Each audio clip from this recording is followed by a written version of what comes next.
Buenas y soleadas tardes. Les damos la bienvenida a la edición central de MBD Noticias. ¿Cómo estás, Martín? ¿Cómo andás, Natalia? ¿Cómo están ustedes? Ojalá hayan pasado un lindo fin de semana, que fue muy movido en términos noticiosos, y nos obligan a salir. Aquí estamos con Natalia para actualizar todo lo que pasó sábado, domingo y también hoy lunes. Los tambores de la información todo el fin de semana. Repiquetearon y repiquetearon, parecían la llamada.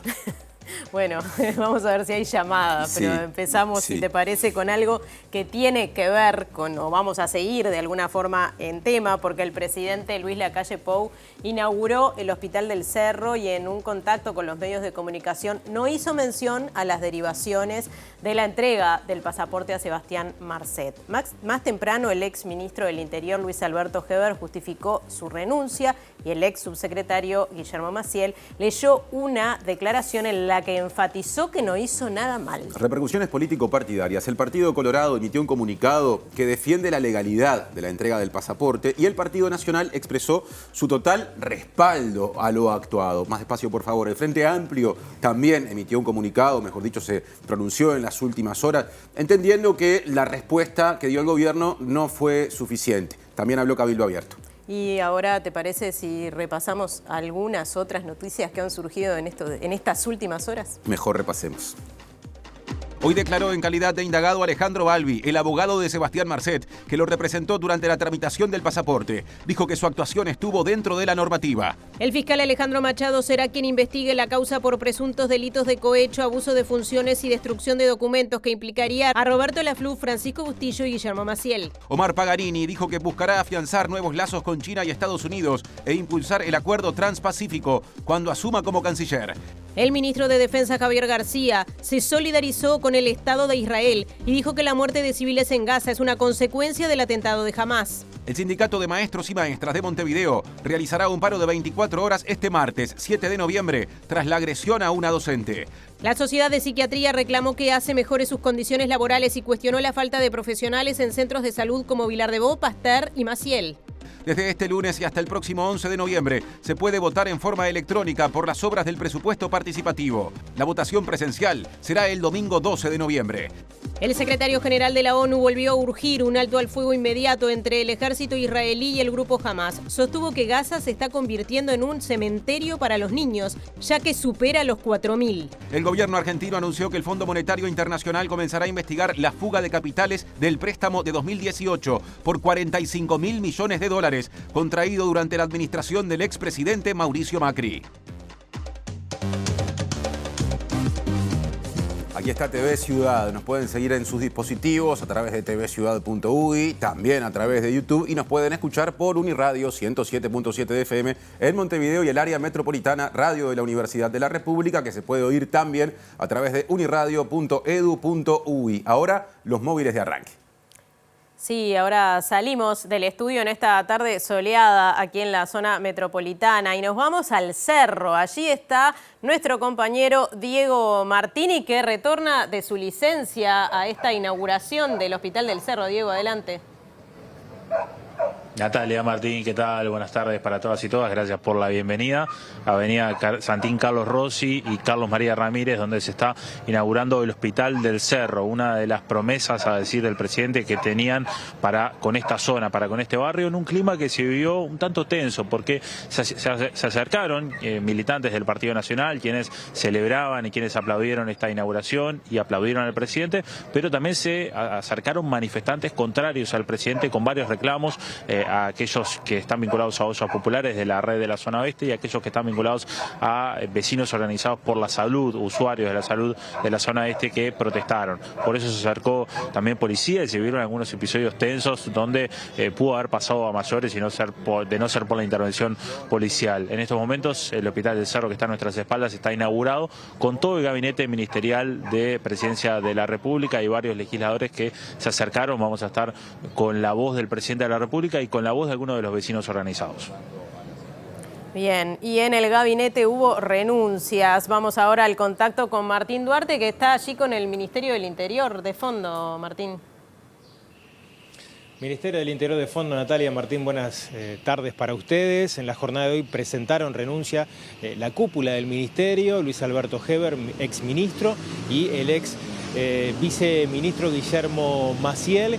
Se brindó una conferencia de prensa por parte de las dos autoridades. Por un lado, Guillermo Maciel hizo una declaración y no aceptó preguntas de la prensa, teniendo en cuenta que está siendo investigado como imputado y se amparó en eso para no estar contestando algunas de las preguntas que lo vinculan justamente con el intercambio de chat con la ex vicecanciller Carolina H. y también la reunión en el piso 11 en la Torre Ejecutiva. Por otro lado, el ministro Heber hizo un balance de su gestión, sí aceptó preguntas y dejó algunas cosas en claro, que esa reunión que se mencionaron en el intercambio de chat fue a pedido del presidente y que la renuncia no se da por un tema de gestión, sino por una crisis política que así definió el momento actual. En un momento vamos a estar detallando las declaraciones y le brindamos algo más de información. Y todo esto hizo que recobrara fuerza la discusión con respecto a avanzar en normativa vinculada al financiamiento de partidos políticos y de campañas políticas. Me parece que es pie para el tema del informe de hoy con Julieta Núñez Tomás. ¿Cómo andás, Juli? ¿Te parece bien, Martín? Ando muy bien. Y justamente sobre eso vamos a hablar. Estuvimos durante la jornada de hoy investigando qué es lo que sucede, qué es lo que ha sucedido con estas modificaciones que se proponen a una ley aprobada en 2009, la ley de partidos políticos, y que en esta nueva instancia de cuestionamiento vinculado a, al sistema político y su financiamiento retoma fuerza. Estuvimos haciendo averiguaciones a la interna de los partidos políticos que integran la comisión especial que lo estudia para saber, cuáles son las perspectivas de aprobación que hay. Tenemos noticias en ese sentido, pero también estuvimos hablando con la academia, quienes estudian el financiamiento de los partidos políticos. Y les adelanto desde ya que si bien se está solicitando esta aprobación por muchos medios, hay cuestionamientos sobre el rol que podría llegar a tener y la efectividad de estas modificaciones en una votación de financiamiento, de un proyecto de ley de financiamiento de partidos políticos.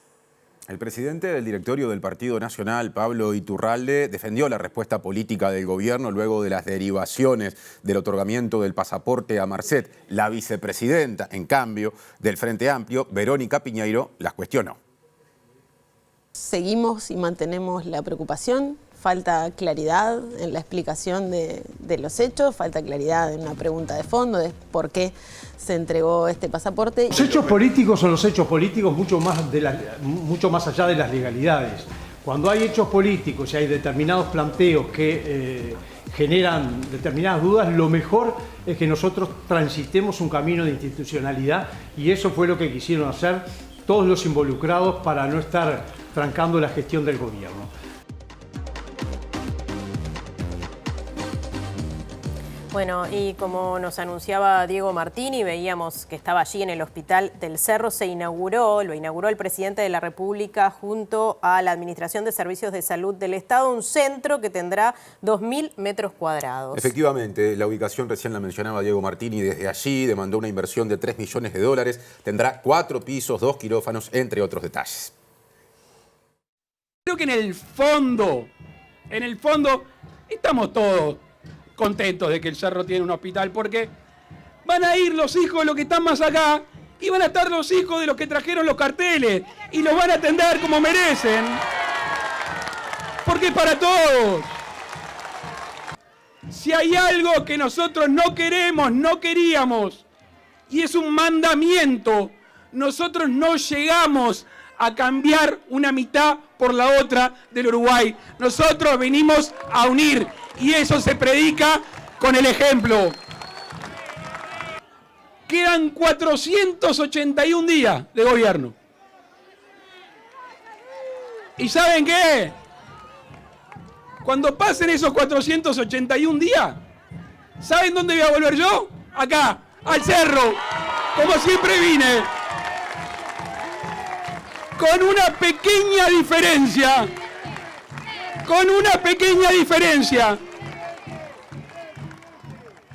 Hay un cartelito allá, dentro de todos los que me han dedicado hoy, que ahora no lo veo, pero dice ese mismo: Presi, hacete cargo. De más está decir, muchísimas gracias, que andan bien.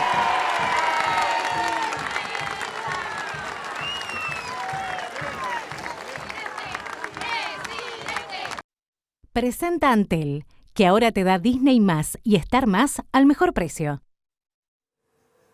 Lo que veíamos recién pasó hace un rato en el Cerro. ¿Qué pasa ahora? Bueno, contesta Diego Martini, que está justamente en el móvil para actualizar la información. Adelante, Diego.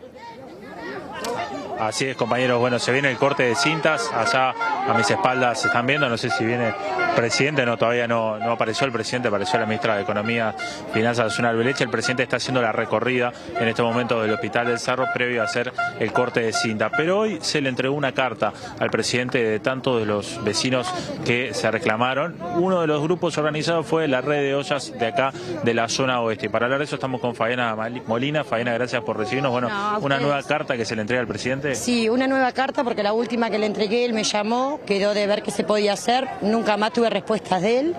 Y bueno, volvemos a lo mismo, porque Nuevo Comienzo no tiene soluciones, cada vez hay más gente, más familias. Y vamos a esperar a que él me llame de nuevo a ver qué pasa. ¿Qué decía la carta? La carta estábamos pidiendo un techo digno, como siempre le ponemos, que no queremos nada regalado, poder pagar algo, que de parte de Intendencia tenemos terreno, pero de parte del Ministerio de Vivienda no hay soluciones. No, tampoco la señora Arbeleche tampoco me llamó más. Así que bueno, a seguir esperando. ¿La Red de Ollas hizo también algún planteo? La Red de Ollas también estuvo presente por el tema de que cada vez son menos insumos y cada vez hay más gente con hambre. Yo, por ejemplo, ahora dejé de cocinar para la gente grande porque los insumos no me dan y solo para los niños cocino lunes, miércoles y viernes. También se vino a plantear lo mismo, la falta de insumos. ¿Hace mucho siguen esperando respuestas? Sí, hace bastante. Bastante. De vez en cuando que se llegue alguna donación a la red y terminamos comprando cosas nosotros, ¿no? De acá de la Red de Olla del Cerro, porque los insumos son muy poco lo que dan. Bien, gracias. No, a ustedes por siempre estar.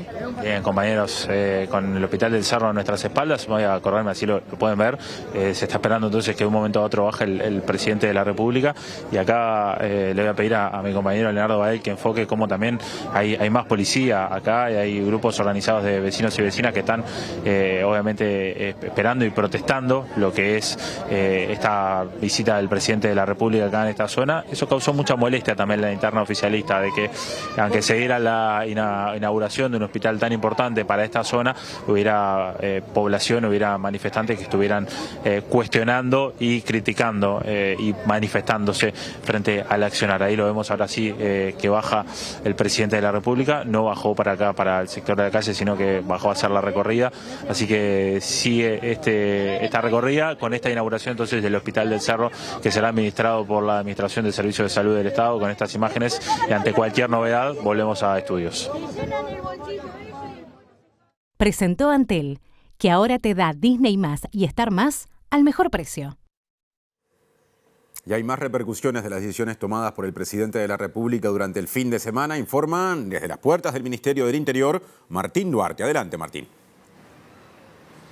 Así es, porque en la tarde de hoy, presentaron formalmente su carta de renuncia el viceministro Guillermo Maciel y por otro lado el exministro del Interior Luis Alberto Heber en una conferencia que estuvo partida en dos. La primera parte donde el ex viceministro Guillermo Maciel, que no aceptó preguntas por parte de la prensa, más allá que en algunos momentos cuando sí se habilitó el diálogo con los periodistas que estábamos por allí, se le intentaron hacer algunas consultas y él señaló que lo va a dirimir justamente en la justicia, que está como imputado y como es sujeto de reserva, no brindó algunos datos que se le cuestionaron durante parte de lo que fue su declaración pública. Sí hizo énfasis en algunas cosas, en particular señaló que el 21 de septiembre, la directora de Asuntos Consulares,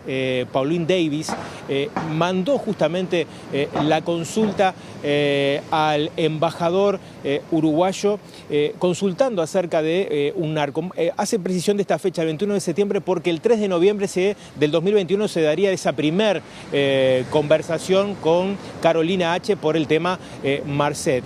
Otro de los temas que hizo énfasis también tuvo que ver con los límites que se traspasaron en estas últimas horas a la hora de conocerse los audios de esa discusión entre el el canciller Bustillo y la vicecanciller Carolina H., sobre todo en torno a la polémica de, por un lado, lo señalaron como tarado y anormal, y por otro lado, los propios capturas de pantalla que la vicecanciller H con el teléfono, que se presupone que es de la hija de Maciel, lo hizo público. Se mostró bastante molesto con estos aspectos. Si les parece, repasamos lo que decía Guillermo Maciel en esta declaración que brindó en la jornada de hoy.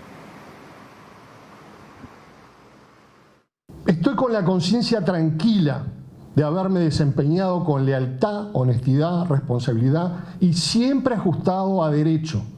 No hice nada mal. No hice nada mal y lo demostraré en Fiscalía. La primera y única vez que le transmito a Carolina H. que la Dirección de Drogas me dice que Marcet es un narco fue el 3 de noviembre del 21. Sin embargo, llama la atención, y no he visto que lo hayan levantado, que el mismo 21 de septiembre del 21, en las comunicaciones de la directora de Asuntos Consulares de Cancillería, Pauline Davis, esta le escribe por WhatsApp señalando que la consulta que le hace es por un narco detenido allá. Ya sabía entonces la directora de Consulares que se trataba de un narco. Yo no lo sabía. Tengo todos los chats protocolizados. Todos los chats protocolizados por escribano público. Yo cumplí con mi deber. Me hacen una consulta, traslado la consulta, que nada tiene que ver con el trámite de un pasaporte, que es totalmente ajena al trámite, el cual las autoridades políticas lo desconocíamos en absoluto, y que además se ajustaba a derecho. ¿A qué derecho? Al decreto del expresidente Mujica, que permitía darle pasaporte a cualquier ciudadano con antecedentes en el exterior. El ex canciller me trata de tarado y anormal por blanquear los chats. Tarado y anormal por blanquear los chats. Y la ex vicecanciller me acusa de andar volanteándolos. Por allí escuchábamos parte de esa molestia con las autoridades de la Cancillería. El caso del ex ministro Luis Alberto Heber comenzó brindando algunos detalles de lo que había sido la gestión. De hecho, voy a usar el ayuda a memoria para refrendar algunas cifras que él manejó justamente en la conferencia de prensa. Estamos combatiendo las bandas y esto hizo hincapié sobre todo en el tema del narcotráfico. 5.672 presos condenados justamente por tráfico de droga, 3.516 bocas de pasta base cerradas, 12.800 kilos de droga incautada. Y esto lo puso en contraste con las cifras que realizó la anterior administración. En síntesis, luego hizo hincapié, por un lado, que no fue justamente con esos valores la gestión lo que determinó que presentara la renuncia al presidente de la calle Pou, sino la crisis política. Y por otro lado, confirmó que quien convocó la reunión en el piso 11, donde estuvieron presentes, en este caso, Guillermo Maciel y Carolina H., fue el propio presidente de la República. En función de las circunstancias políticas, no de gestión, presento la renuncia a los efectos de dejar la más amplia decisión que tiene que tener un presidente en un régimen democrático como el nuestro. No son razones de gestión ni que estemos arrepentidos de las cosas que hemos hecho, que es solamente para ayudar, en este caso, a Drogas a tener la información. Está claro que el presidente dijo que él había ordenado, no fue la FLUF. Acá nadie tiene coronita. Y hoy está desaforado y expulsado del Senado un senador de la República y está preso. O sea, las instituciones funcionan. A que haya gente que actúa mal, sí, las hay. Hay crisis política y por eso estoy renunciando, ¿no? Y el fiscal de Delitos Económicos y Complejos, Alejandro Machado, se hará cargo de la causa abierta sobre las derivaciones de lo que declaró ante la Fiscalía la semana pasada la ex subsecretaria de Relaciones Exteriores, Carolina H. Es el mismo fiscal que tiene a su cargo la causa original que investiga el trámite o el proceso de entrega del pasaporte a Sebastián Marcet. El fiscal deberá analizar algunos episodios que sucedieron en 2022. Durante ese año, el fiscal de Corte Juan Gómez inició la investigación penal sobre el proceso de entrega de pasaporte a Marcet. La mesa política del Frente Amplio decidió ingresar pedidos de acceso a la información pública para saber más sobre el trámite del pasaporte y las reuniones de jerarcas por el tema. La Cancillería se negó a entregar la información que habían pedido los senadores del Frente Amplio porque se había dispuesto la instrucción de una investigación administrativa de carácter secreto, según dijo el entonces canciller Francisco Bustillo. Tras la negativa, los senadores del Frente Amplio presentaron un recurso ante el Juzgado de lo Contencioso Administrativo para promover una acción de acceso a la información pública contra el Ministerio de Relaciones Exteriores. Días después, el juez de lo Contencioso Administrativo de cuarto turno, Carlos Aguirre, dio la razón a los legisladores del Frente Amplio y dispuso que en menos de 15 días se entregara el expediente completo y cualquier actuación administrativa relativa a la gestión del pasaporte. A mediados de noviembre de 2022, la entonces vicecanciller Carolina H. grabó una serie de conversaciones telefónicas que mantuvo con Bustillo vinculadas al proceso de investigación administrativa. Allí hablan de los chats de 2021, en los que Maciel le consultaba a H. sobre la detención de Marcet en Dubái y le advertía que era un narcotraficante pesado y peligroso. Esas grabaciones publicadas por Búsqueda este 1 de noviembre motivaron el inicio de la nueva causa en Fiscalía. Que se mande al frente Maciel, vos perdés el celular. Estoy imaginando, escenarios que la verdad que no conozco, honestamente no conozco, pero yo qué sé, en diciembre, enero se te perdió el celular. También formará parte de la investigación un mensaje de WhatsApp que recibió H. del ex asesor presidencial Roberto Lafluf el 25 de noviembre de 2022. Allí la convocó a ella y a Maciel al piso 11 de Torre Ejecutiva por orden del presidente de la República. En el encuentro le solicitó a ambos subsecretarios que eliminaran los chats. Al rato me vuelve a llamar y me dice, presenta todo como está. Lo único que te voy a pedir es que vuelvas a entregar el protocolo. Yo le digo, pero ¿cómo? ¿Por qué tengo que entregar de vuelta el protocolo? Y él me dice, porque no está más, porque lo destruí. También se tendrá en cuenta la carta del gobierno uruguayo que establece que Marcet estaba habilitado para recibir un pasaporte. Esta misiva se envía a Emiratos Árabes a pedido de su abogado Alejandro Balbi y podría haber ayudado en su liberación. Y conviene repasar los presuntos delitos por los cuales se imputa a los tres jerarcas mencionados, o ex jerarcas, ¿no? Bustillo, Maciel y también Lafluf.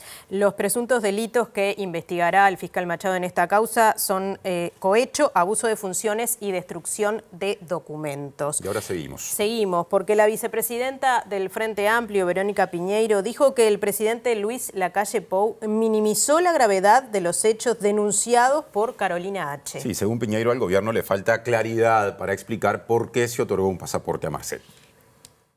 Seguimos y mantenemos la preocupación, falta claridad en la explicación de los hechos, falta claridad en una pregunta de fondo de por qué se entregó este pasaporte y obviamente todo lo que está relacionado a entender y lo que pasó el miércoles a partir de las declaraciones de la ex subsecretaria de Relaciones Exteriores de cómo existió una organización para ocultarle información al Parlamento y a la gente, para destruir información. El gobierno y el presidente en este caso insiste en esa característica de minimizar la gravedad de los hechos. Las explicaciones que da el presidente no son suficientes. Ahora el proceso está en la justicia también. La aceptación de las renuncias son algo, está bien, remueve a quien o acepta las renuncias de quienes están en esos ministerios, pero nosotros entendíamos que tenía que ser una remoción por parte del presidente. Para Piñeiro, toda esta situación es una crisis política que deja heridas institucionales y criticó que el presidente defienda la legalidad del accionar de los jerarcas renunciantes. No es el presidente de la República que tiene que decir que actuaron en el marco de la legalidad. Eso nos parece que es una acción también que la justicia le pone alguna presión. Que esa afirmación de parte del presidente es un problema para la justicia, o entendemos que genera un problema para la actuación de la justicia. Y lo que nos llama la atención es si actuaron en la legalidad, ¿por qué acepta su renuncia? Y el senador y líder cabilante Guido Manini Ríos dijo que no lo conformaron las explicaciones que dio el presidente Lacalle Pou. A su entender, las autoridades tenían otras opciones o incluso podrían hasta haber violado la norma, pero no haber entregado el pasaporte. El otro punto que yo creo que es el neurálgico y es el que yo vengo insistiendo desde el primer día, ¿por qué se le dio el pasaporte a Marcet en 24 horas Y ahí no me conforma, y bueno, y es parte de lo que vamos a plantear mañana en la mesa política. A mí no me conforma el que, bueno, la norma lo obligaba, el decreto o la ley de la época de Mujica.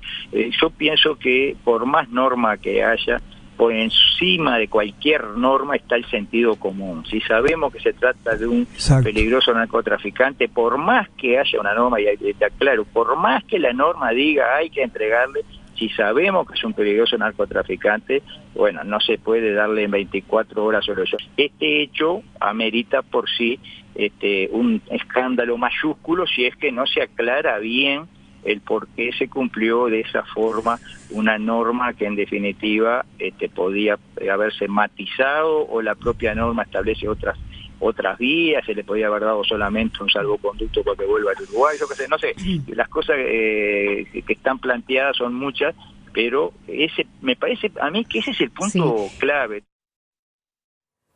Y el directorio del Partido Nacional, que hoy se reunió, respaldó al presidente de la República y al gobierno y rechazó lo que definió como ataques éticos hechos por el Frente Amplio. Habló el presidente del directorio nacionalista, Pablo Iturralde, que destacó que su partido defiende a las instituciones, también a la independencia de poderes, y que estará atento a los resultados de lo que investigue Fiscalía. Los hechos políticos son los hechos políticos mucho más allá de las legalidades. Cuando hay hechos políticos y hay determinados planteos que generan determinadas dudas, lo mejor es que nosotros transitemos un camino de institucionalidad, y eso fue lo que quisieron hacer todos los involucrados para no estar trancando la gestión del gobierno. Lo otro está en investigación de la justicia.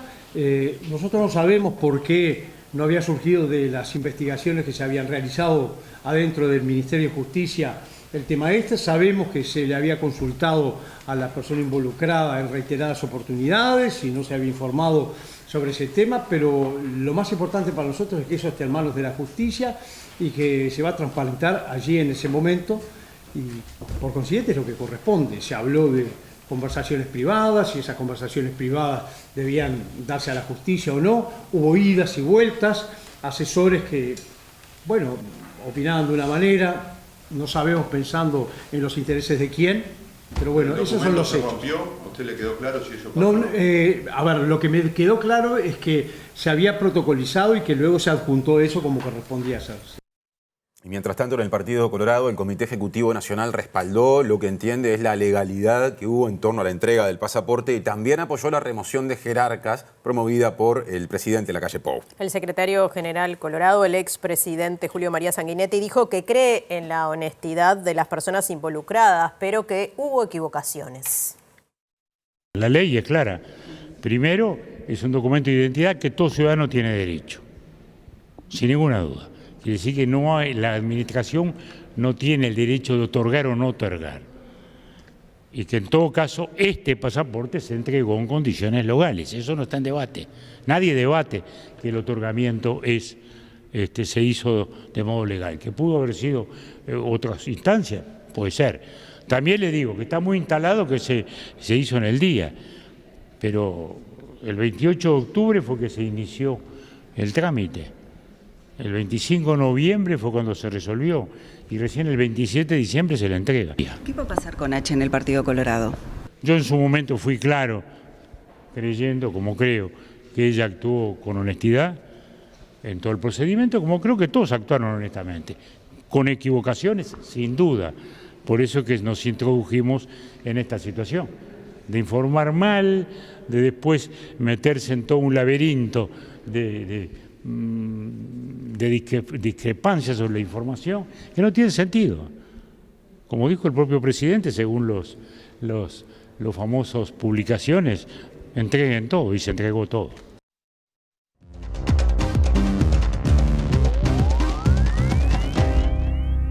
Bueno, y hoy es lunes, pero por los hechos de pública notoriedad adelantamos esta columna de análisis político, así que recibimos al sociólogo Eduardo Botinelli. Bienvenido. ¿Qué tal, Natalia? ¿Cómo estás? Te tienen trabajando bastante en estas horas. Sí. Bueno, es pertinente el análisis en este momento porque se han dado todas estas situaciones a partir del miércoles con la declaración de Carolina H. y el sábado fue la conferencia de prensa del presidente de la República. ¿Cuánto pesa todo esto de lo que se está hablando y que se ha denunciado en el gobierno y en la imagen del presidente, que por ahora parecía no haber recibido demasiado de todas las denuncias de irregularidades que ha habido? Bueno, como decís, hoy estamos muy sobre la fecha, digamos, porque es importante, porque hay un montón de cosas para ver, y estamos muy sobre la fecha para ver eso otro, digamos, ¿no? Claro. Es decir, efectivamente, uno tiende a pensar que hay hechos, hay acontecimientos que afectan la imagen del presidente o del gobierno, pero que, como decías, hay otros que no han afectado. El tema acá pasa, primero, porque los hechos van decantando lentamente en la opinión pública, no en la más militante, la más cercana a la política, la que sigue las noticias. En eso es inmediato y las reacciones y se confirman sus preconceptos a favor o en contra de quien está siendo evaluado, en este caso el presidente de la República. El tema es que va decantando más lento cuanto más lejano se está de la política, del interés en la política. Claro. Y bueno, nosotros hemos hablado varias veces que hay casos que no tuvieron repercusión en la ciudadanía menos informada, que hay gente que no se enteró de algunos casos o que no registra, salvo nombres, o digamos, qué es lo que sucedió. Bueno, en esto pasa lo mismo. ¿Quién habló primero? ¿Quién grabó a quién? ¿Qué dijo?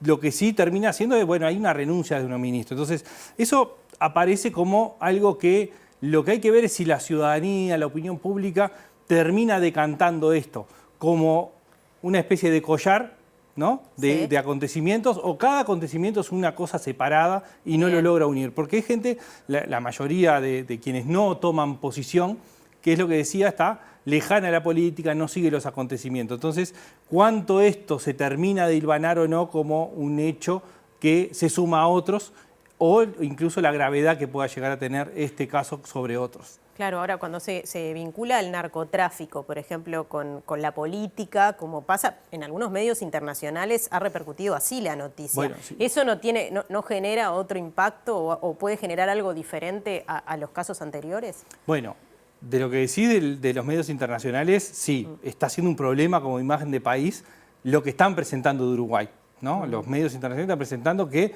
renunciaron ministros por vínculos con el narcotráfico, ¿no? Es decir, está siendo bastante dañino desde el punto de vista de la imagen del país. Ahora, todavía no sabemos si esto que te decía con respecto a quien no sigue, si está vinculando que el tema Marcet es el narcotráfico y cuánto se vincula el narcotráfico con la política, es decir, cuánto esto que entró en discusión, incluso ahora entre la declaración del Frente y la del Partido Nacional, cuánto se está diciendo que el narcotráfico está en el gobierno o cuánto se está diciendo que está en la política o que puede llegar a estar en la política en general. En general, ¿no? Bien. Hablabas recién de las renuncias. Llama la atención la cantidad de personas cercanas al presidente y varios ministros que han renunciado.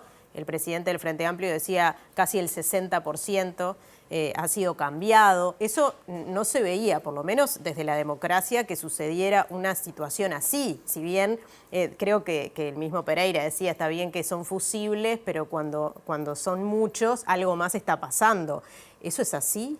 Bueno, a ver, acá hay distintas situaciones, ¿no? Es decir, bueno, primero, que un ministro renuncie, que no sea por causa mayor, siempre es un problema para un gobierno. Claro. El tema es que acá no solamente es la cantidad, sino los motivos por los cuales. Y eso sí genera una diferencia importante. Lo otro es que, bueno, los renunciantes anteriores habían estado básicamente vinculados a otros partidos, ¿no? Los que no fueron por causa de fuerza mayor, digamos, ¿no? El caso de Larrañaga, el fallecimiento. Sí. El Bartol fue decisión del presidente, por una decisión propia de un cambio, pero los otros no estaban tan cercanos al presidente. Y en este caso, lo que aparece son personas muy cercanas al presidente, y ahí, y los motivos por los cuales renuncian, que ahí no queda claro, ¿no? Es decir, y acá creo que hay como una incongruencia entre la conferencia de prensa del presidente, las reacciones posteriores, lo que se está viendo hoy. Si nosotros miramos, la declaración del presidente dice que le presentaron la renuncia y él las aceptó. Sí. Las declaraciones posteriores de las dirigencias del Partido Nacional fueron: el presidente tomó las medidas que tenía que tomar. Claro. La diferencia acá es, si el presidente toma las medidas que tiene que tomar, no es que recibe y acepta una renuncia. Es que pidió la renuncia o decretó el cese. Entonces ahí yo creo que está jugando un doble rol, que es, por un lado, algo que hemos hablado varias veces, de la búsqueda de la minimización del problema por parte del presidente, es decir, no está generando una ola más grande que pidió la renuncia, ¿no?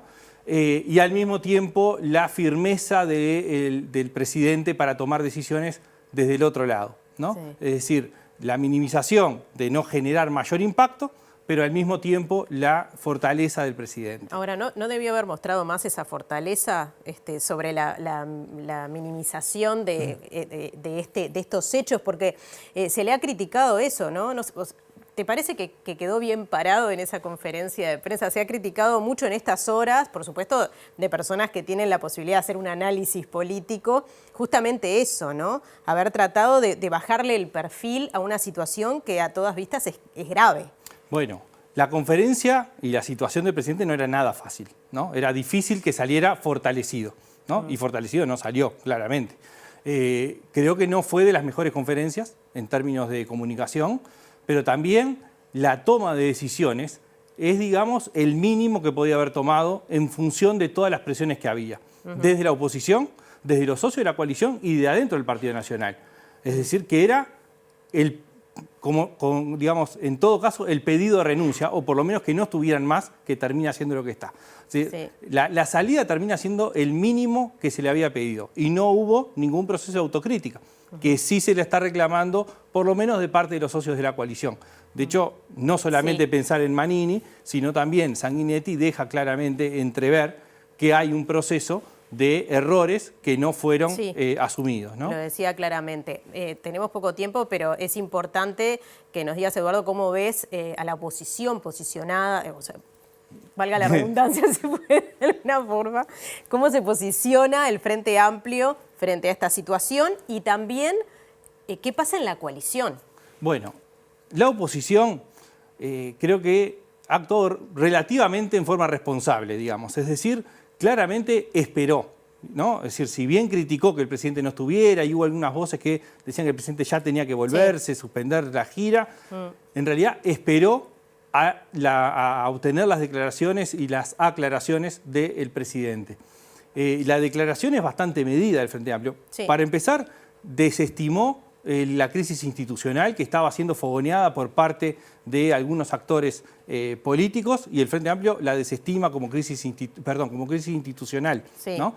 Entonces, eso por un lado. El otro es lo de que se mencionó por algún lado, lo del juicio político, y también lo deja de lado. Entonces, desde el punto de vista institucional, el Frente Amplio digamos, actuó responsablemente. Después está el matiz con respecto al vínculo del narcotráfico que genera la reacción del Partido Nacional. Quizás no era el momento para plantearlo de esa forma o generarlo quizás más claramente, que no estaba hablando específicamente. No sé, en todo caso son matices. Lo cierto es que en lo profundo el Frente Amplio actuó responsablemente y de hecho no hizo mayor ruido del que podría haber hecho, ¿no? Y por otro lado, en la coalición, claramente acá hay una afectación, veremos después, pero en principio es el Partido Nacional. Por lo que decía antes, mientras otros casos fueron personas vinculadas a los otros partidos socios de la coalición o no cercanos al presidente, en este caso es directamente al presidente de la República. Entonces, lo que queda a ver es hacia adelante, como vimos, que decías tú al principio, no hubo una afectación del presidente a lo largo de todo este tiempo. No hubo afectación de la intención de voto al Partido Nacional en todo este tiempo. Bueno, en este caso, si hay una afectación, probablemente se vea en el Partido Nacional. Lo que es difícil prever es si esa afectación al Partido Nacional, digamos, de alguna forma cae sobre el otro lado del muro, es decir, hacia el Frente Amplio, o lo más probable hoy es que el muro que divide los bloques políticos, lo que haya es una redistribución adentro de los partidos que conforman la coalición. Dentro de la coalición. Bien, bueno, nada, hay que obviamente seguir el tema y ver qué sucede también a nivel judicial, porque eso probablemente también tenga un impacto, ¿no? Sin dudas, esto, que es otro de los puntos, esto no terminó, es decir, no es una crisis que pasó.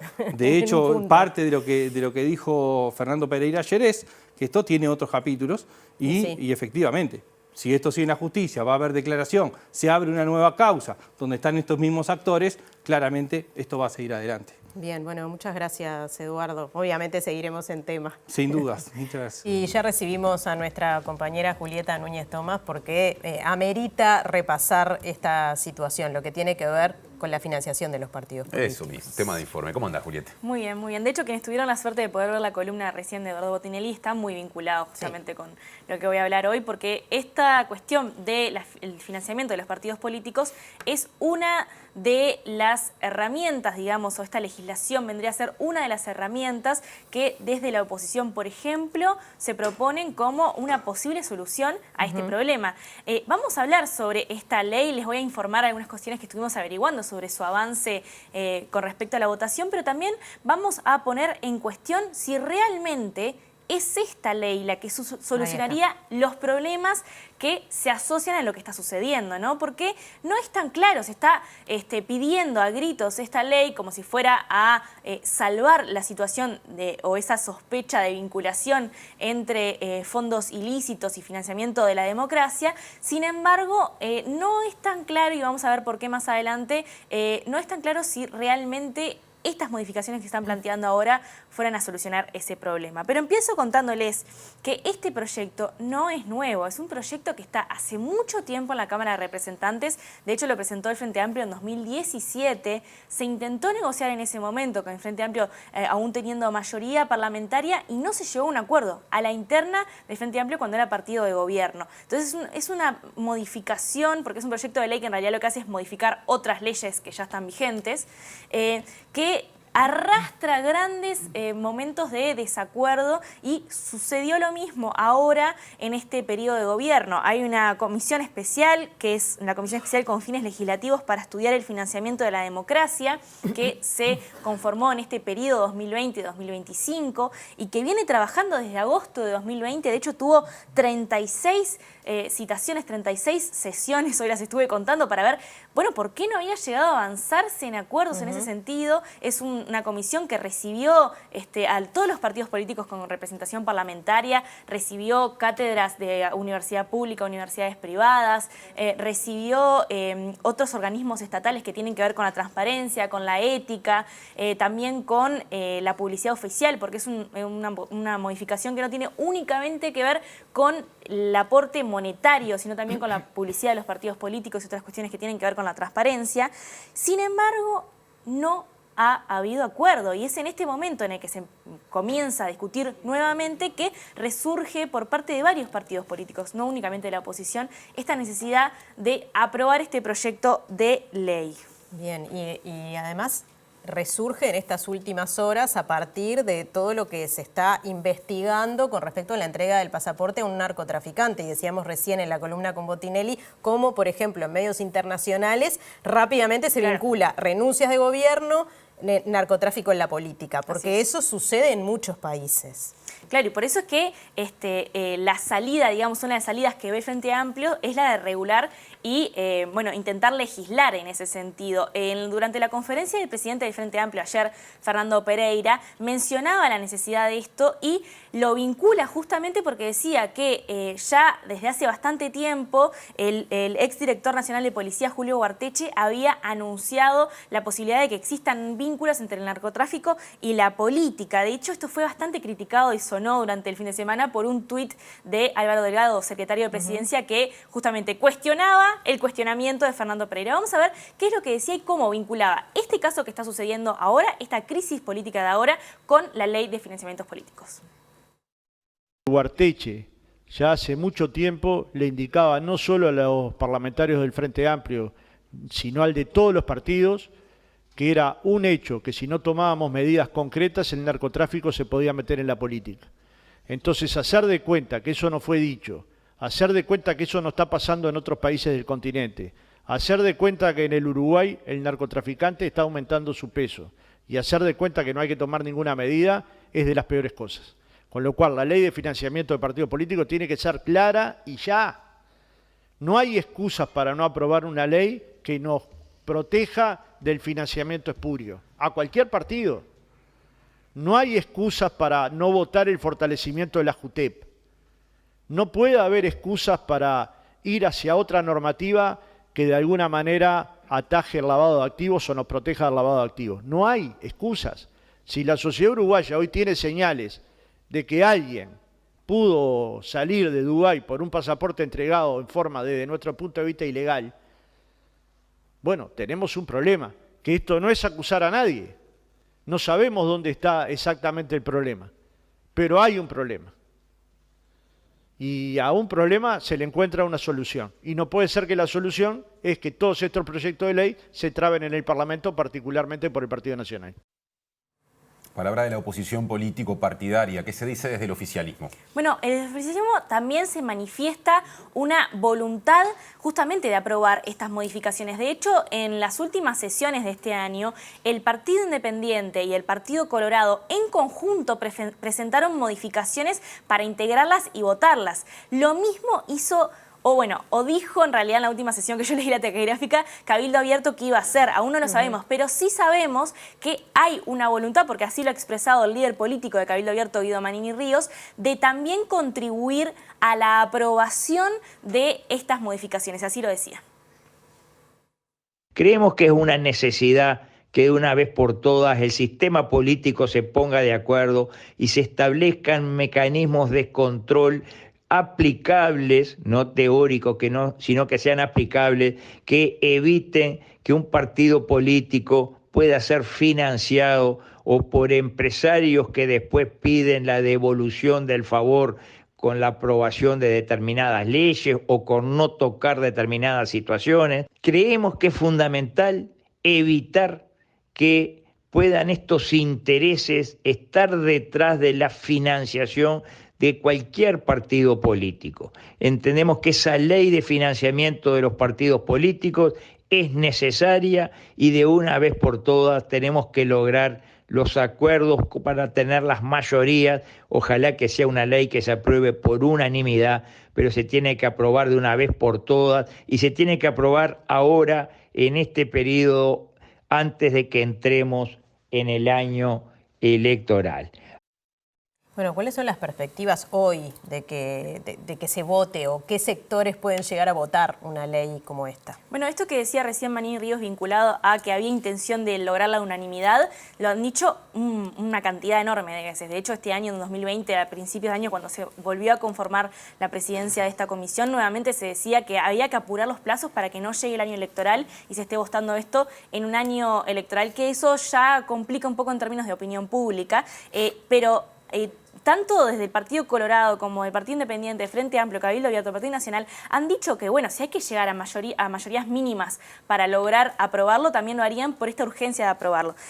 Conrado Rodríguez, el diputado del Partido Colorado, que está en este momento como presidente de esa comisión especial, dijo en la última sesión de esta comisión que se va a trabajar durante los días próximos, esto fue el 24 de octubre, durante los días próximos se iba a trabajar a la interna de los partidos para lograr un apoyo para que se votara el 14 de noviembre, martes 14 de noviembre, se votara esto en la comisión y que pasara a discusión en el Pleno el 16 de noviembre. Es decir, dentro de unos días, nada más, 10 días, es el proyecto que tiene esta comisión para que se esté votando en el Pleno de la Cámara de Diputados. Y nosotros estuvimos haciendo algunas consultas también a la interna para ver si habían logrado en avanzar un documento unificado. Hablamos con el diputado Carlos Varela del Frente Amplio y nos dijo que tuvieron varias bilaterales con Partido Colorado y Partido Independiente y avanzaron bastante en un proyecto unificado y que también tienen la intención de votarlo en comisión el 14 de noviembre y que podría el Frente Amplio incluso dejar de lado algunas diferencias que tiene con este proyecto unificado del Partido Colorado y Partido Independiente para lograr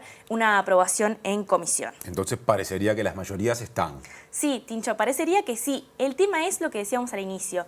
Este proyecto de ley, estas modificaciones a la ley de partidos, ¿realmente solucionarían ese problema que se está viendo y que se está contemplando en este momento especialmente de crisis política vinculado a la posibilidad de financiamiento ilícito de los partidos políticos durante campaña electoral?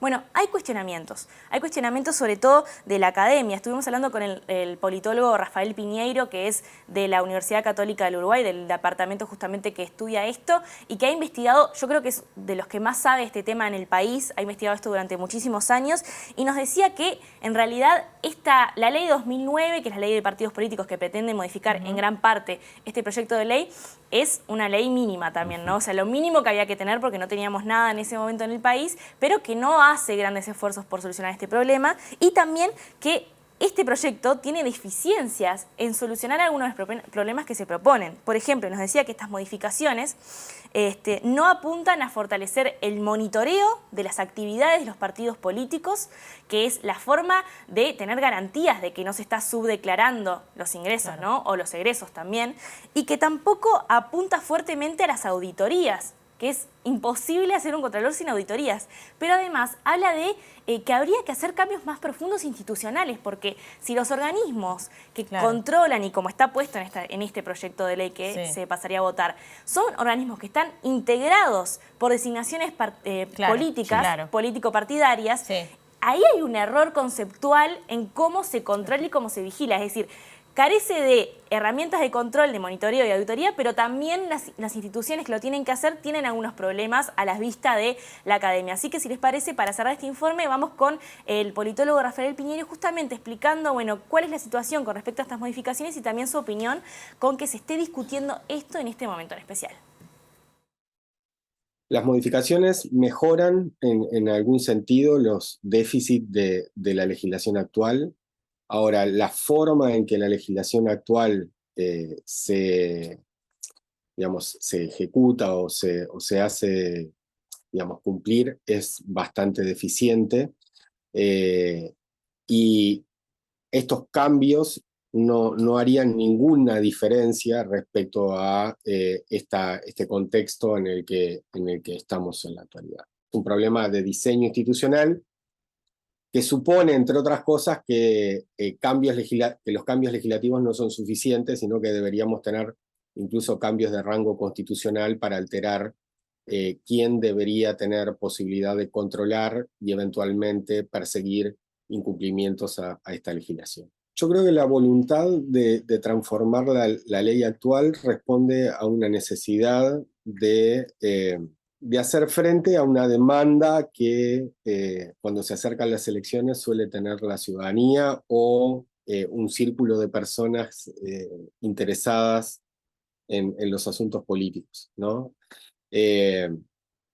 Creo que una reforma sustantiva demanda mucho más trabajo técnico y político que el que se hizo para reformar esta ley hasta la actualidad. Creo que de parte de los políticos hay una subvaloración de la dificultad que tiene regular de una manera eficaz el financiamiento de las campañas electorales. Bueno, seguimos en tema de alguna manera porque el abogado Alejandro Balbi, quien representó a Sebastián Marcet durante el proceso de tramitación del pasaporte, declaró hoy ante Fiscalía en calidad de indagado. Y al finalizar dijo públicamente que su accionar estuvo amparado por la normativa vigente. Le manifesté cuáles fueron todos mis pasos acerca de la gestión profesional que hice acerca de la obtención del pasaporte del señor Marcet. Detalladamente y en mi condición de abogado y en el ejercicio libre de mi profesión. En ese sentido queda claro que mi actuación fue dentro de la normativa, absolutamente reconocida por todos, y a pesar de estas desavenencias políticas que hubieron, de las cuales soy ajeno, porque todos ustedes saben que yo no soy funcionario público ni integro ningún partido político, hay una sola conclusión y hay una sola coincidencia entre los actores que han venido a declarar en la legalidad en el otorgamiento del pasaporte a esta persona. Así que es lo único que puedo decir, que tenga buen... Y Balbi también dijo que no entendió relevante decirle a H en esa reunión que tuvieron en Cancillería para quién era el pasaporte, o sea, a quién estaba representando en términos legales, y también dijo, o mejor dicho, esta versión coincide con la de la ex vicecanciller. Sin embargo, en un tramo de su declaración en Fiscalía, divulgado por La Diaria, hay aspectos del relato que para el fiscal parecen de una mala comedia. O sea que usted no le contó a la vicecanciller qué quería mandar en esa valija diplomática ni a quién representaba. Ninguna de las dos cosas. No lo entendí relevante. Sinceramente, usted ya sabe que ha escuchado los audios, como dije, no nos cierra esa parte, porque me parece algo sinceramente tan evidente que uno le pregunta a la persona por qué trámite está acá o a quién representa para poder brindar esa información, que no lo haya preguntado la señora H, que usted no se lo haya dicho, no nos cierra, sinceramente, ese punto. Yo lo entiendo, pero yo creo que si yo le hubiera dicho Marcet, Rodríguez o Pérez, la información que yo buscaba era otra, era la salida de la valija diplomática. Sí, pero la vicecanciller sabía que había un delincuente o un narcotraficante peligroso, un delincuente, como decía Maciel, que estaba preso. Pero eso lo sabía ella, no yo. Sí. Eso lo sabía ella, no yo. Digo, sinceramente, es como una mala comedia venezolana, argentina, le van a decir, los protagonistas, uno le va a decir al otro quién es el asesino, van al corte, cuando vuelven de la pausa le dice, bueno, vamos a tomar un café, etc. No cierra esa parte de la historia. Bueno, y también hizo declaraciones Juan Faúndez, el abogado de Alejandro Balbi, que básicamente dijo lo mismo que estábamos escuchando, que se manejó dentro de la legalidad y que no mencionó a Marcet en su conversación con H. Además, no dio detalles de la forma en la que el narcotraficante le pagó a Balbi por sus servicios y también dijo que el pasaporte se entregó dentro de los plazos normales. Con Laura Robato somos los defensores de Balbi. No hubo absolutamente nada fuera de lo que cualquier ciudadano puede obtener en la tramitación de un pasaporte que se suponía que salía a los 2 días de la tramitación.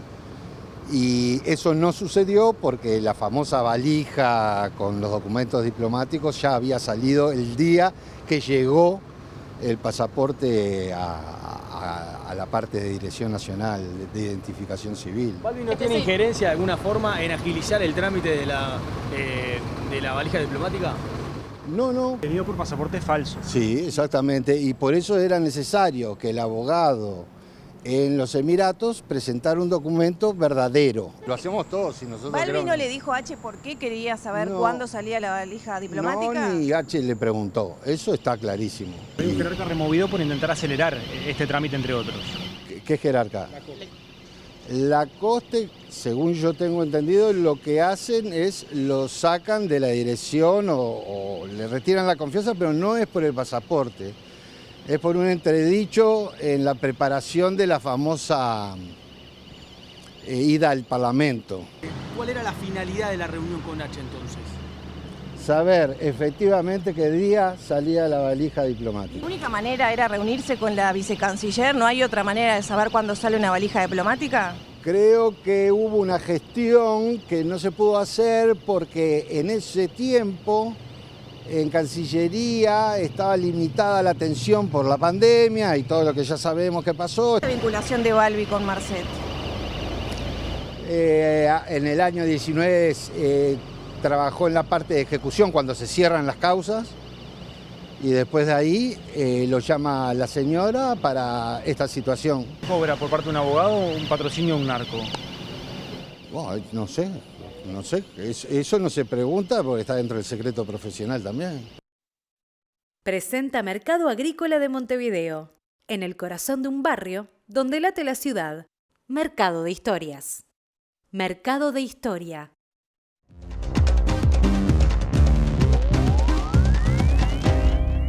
¿Qué tal? Buenas noches. Abrimos el segmento internacional hablando naturalmente de la guerra en Oriente Medio, que tiene varios aspectos militares, diplomáticos y naturalmente los más preocupantes, que son los humanos. En el terreno militar, Israel asegura haber dividido en 2 la franja de Gaza y se apresta a ingresar en la propia ciudad de Gaza con la incertidumbre de qué puede ocurrir ahí dentro, mientras siguen los esfuerzos ingentes por parte de la diplomacia para tratar no solamente de que llegue la ayuda humanitaria a la franja de Gaza, sino que además se considere especialmente la atención sobre los 10.000 muertos que ya hay en la franja, 4.000 de ellos niños, según las informaciones. Por otra parte, también hay que considerar que el secretario general de la ONU, Antonio Guterres, instó hoy a todas las partes a frenar con esto que dijo está violando flagrantemente el derecho humanitario internacional. Como si esto fuera poco, un ministro israelí dijo que la bomba atómica era una de las opciones.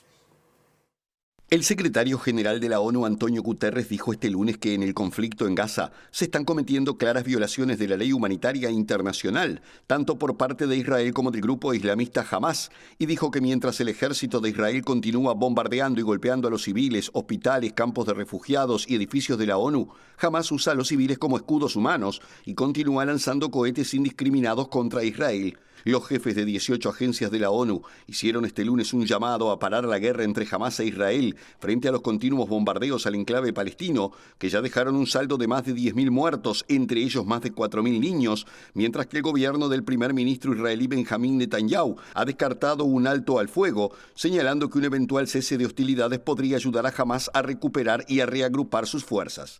El alto representante de la Unión Europea para Asuntos Exteriores, Josep Borrell, advirtió a Israel que ignorar el costo humano de sus operaciones contra Hamás en la Franja de Gaza puede terminar siendo contraproducente y pidió una estrategia política al tiempo que recrudecen los ataques del ejército de Israel sobre la franja y se espera que en las próximas 48 horas las tropas israelíes entren en la ciudad de Gaza, la principal urbe del enclave, luego de anunciar que rodearon esta localidad y dividieron la sitiada franja en dos partes. En otro orden, Estados Unidos consideró totalmente inaceptables los comentarios de Amishai Eliyahu, ministro de Patrimonio de Israel, quien afirmó que lanzar una bomba atómica sobre la franja de Gaza es una de las opciones en el marco de la guerra contra Hamás.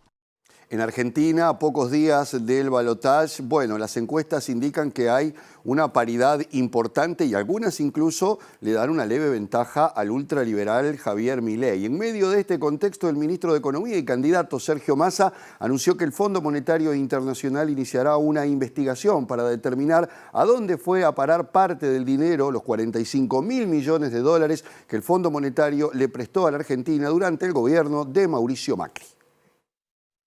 En una entrevista con el diario La Nación de Buenos Aires, el ministro Massa dijo que a fines de este mes el Fondo Monetario empezará la investigación sobre la fuga de capitales del préstamo stand-by del 2018 y va a mandar una comisión que hará una revisión sobre el 66% que, según la Auditoría General de la Nación, no se usó para financiar hospitales o escuelas o para resolver la estabilidad económica, sino que se usó para financiar el pago de fondos de inversión, declaró Massa.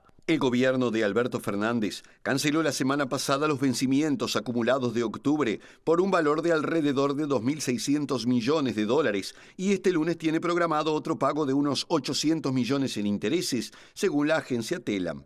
Massa defendió su gestión al frente de la cartera de Economía y al hablar de la disparada de la inflación y el bajo nivel de reservas internacionales, recordó que su gobierno tuvo que enfrentar dos eventualidades, la sequía y el acuerdo criminal con el Fondo Monetario Internacional, afirmando que soslayar el impacto de las reservas sobre el financiamiento con el agravamiento de los vencimientos de deuda y la sequía es cuanto menos subestimar un enorme problema que tuvo la Argentina, según explicó.